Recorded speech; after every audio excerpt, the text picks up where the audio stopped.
जब कांग्रेस ने रिकॉर्ड सीटें जीती थी, लेकिन देश की जनता देख रही थी कि कैसे कांग्रेस सत्ता हासिल करके उसके साथ विश्वासघात कर रही है। ऐसे में देश के लोगों का भाजपा पर भरोसा दिनों दिन बढ़ता रहा। भाजपा धीरे धीरे चुनाव जीतने लगी थी और हमारे आने से देश की राजनीति में दो धाराएं बहुत स्पष्ट हो गई। एक धारा बनी सत्ता आधारित राजनीति की, तो दूसरी धारा बनी सेवा आधारित राजनीति की। सत्ता को प्राथमिकता देने वाली राजनीति का धीरे धीरे पतन होने लगा और सेवा भाव वाली राजनीति को धीरे धीरे लोगों का भारी समर्थन मिलने लगा। आज हमें इस बात पर गर्व है कि हमने अपने आचरण से भारत की राजनीति में एक नया सिद्धांत स्थापित किया है। राष्ट्र प्रथम का सिद्धांत, राष्ट्रीय एकता, राष्ट्रहित, सर्वोपरि, ये हमारी पहचान बन गई है। साथियों, भारत की राजनीति में भाजपा ने गठबंधन की राजनीति का भी एक नया आदर्श स्थापित किया। हमारे देश में सत्ता के लिए गठबंधन के अनेक प्रयोग हुए, लेकिन राष्ट्रहित को सर्वोपरि मानते हुए राष्ट्र के लक्ष्यों को प्राप्त करने के लिए अगर कोई गठबंधन बना तो वो भाजपा द्वारा बनाया गया गठबंधन था, एनडीए। अब तो एनडीए गठबंधन 25 वर्ष से भी ज्यादा का हो गया है। हमारे एनडीए परिवार का निरंतर बढ़ना ये दिखाता है कि भाजपा कितनी सर्वसमावेशी है और क्षेत्रीय आकांक्षाओं को सर्वोपरि रखते हुए काम करती है।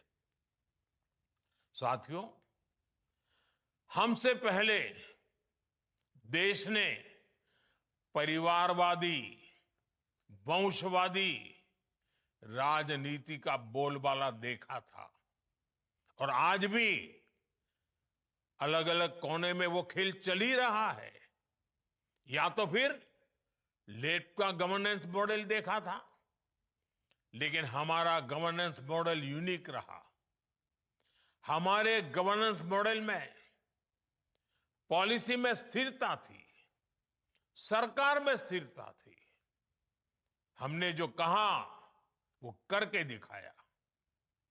आज भाजपा की पहचान के साथ ये बात जुड़ गई है कि जो वो कहती हैं वो जरूर करती हैं। साथियों, भारतीय जनता पार्टी ने वडोदरा में 1994 में महिला आरक्षण का प्रस्ताव पारित किया था। हमने ये भी तय किया था कि संगठन में ज्यादा से ज्यादा महिलाओं को आगे बढ़ाएंगे और सरकार में आने के बाद हमने महिला आरक्षण का अपना वायदा पूरा करके दिखाया। अब हम पूरी शक्ति से जुटे हैं कि साल लिखूंगा मेरे 2029 में नारी शक्ति वंदन अधिनियम की नामों ने भावना के अनुरूप ही चुनाव हो। साथियों, आज भाजपा गुड गवर्नेंस का सिंबल बन गई है, लास्ट माइल तक डिलीवरी का सिंबल बन गई है। पंडित दीनदयाल उपाध्याय जी ने हमें अंत्योदय का सिद्धांत दिया था। हमने इसी विजन पर चलते हुए सैचुरेशन का मार्ग अपनाया। इसी का नतीजा था कि देश के 25 करोड़ गरीबों को गरीबी से बाहर निकालने में हम कामयाब रहे। साथियों, डॉक्टर श्यामा प्रसाद मुखर्जी ने जम्मू कश्मीर के लिए अपना बलिदान तक दे दिया था। दशकों से जम्मू कश्मीर में अनुच्छेद 370 देश की संवैधानिक एकता और अखंडता के लिए एक चुनौती बना हुआ था। एक दीवार खड़ी कर दी गई थी। उस समय कश्मीर से 370 को खत्म करना, इसे पूरी तरह से असंभव माना जाता था, नामुमकिन माना जाता था। लेकिन अपनी स्थापना के दिन से ही भाजपा का यह संकल्प था कि 370 का कलंक देश के साथ माथे से हटकर रहेगा, और हमने ये काम करके दिखाया। साथियों, राष्ट्रीय सुरक्षा, आतंकवाद पर प्रहार, ये भाजपा के लिए ऐसे मुद्दे रहे जिन पर हमारी पार्टी हमेशा अड़ी रही है। आज हम डिफेंस में देश को आत्मनिर्भर बना रहे हैं, बॉर्डर पर सुरक्षा के लिए नए नए उपाय कर रहे हैं, सीमावर्ती गांवों को प्रथम मानकर वहां विकास कर रहे हैं ताकि भारत की सीमाएं हमेशा सुरक्षित रहें।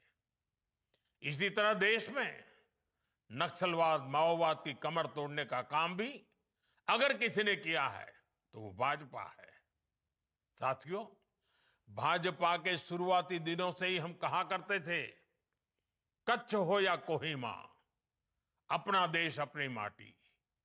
भाजपा आज एक भारत श्रेष्ठ भारत की भावना के साथ देश की एकता के लिए काम कर रही है। जीएसटी लाकर हमने वन नेशन वन टैक्स का संकल्प साकार किया।